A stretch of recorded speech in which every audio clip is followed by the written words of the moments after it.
I'll share with you my favorite mix and products you need to get started in pancake art.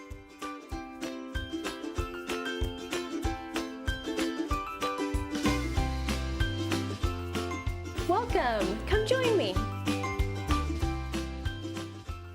This is my favorite mix for pancake art. I have tried all sorts of mixes and recipes, and Crustose works the absolute best. I really like that you only have to add water, so there's no raw egg involved with pancake art.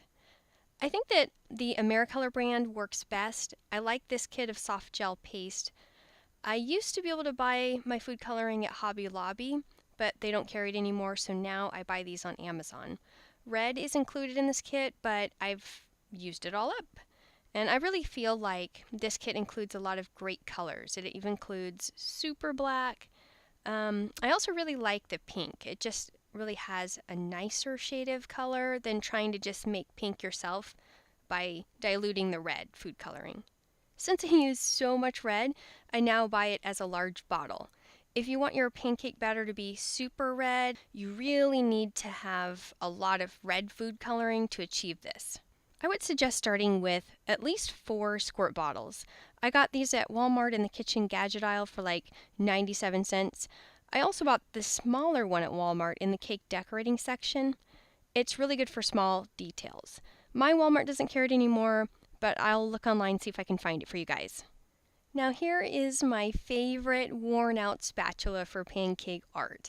It's pretty beat up, but it works so well that I just keep on using it. You want to find one that has a flat edge so that it scoops under the pancake without messing it up. That's the best way I can think to describe it. If you want to make pancake art on a regular basis, then I would suggest that you buy a griddle. You can make pancake art in a pan. I've tried it recently. It's hard to control the temperature that way.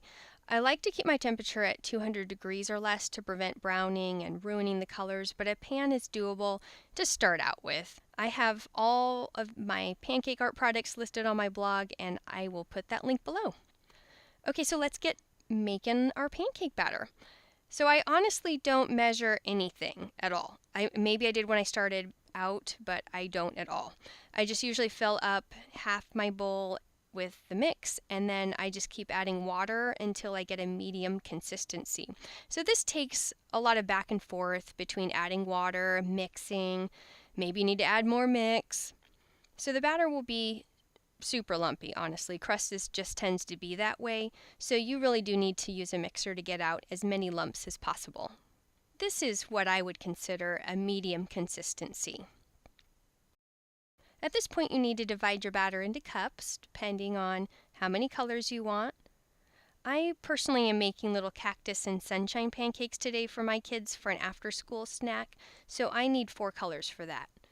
The Americolor soft gel paste has really strong concentrated colors, so you just really need to add a drop at a time to try and get the colors right.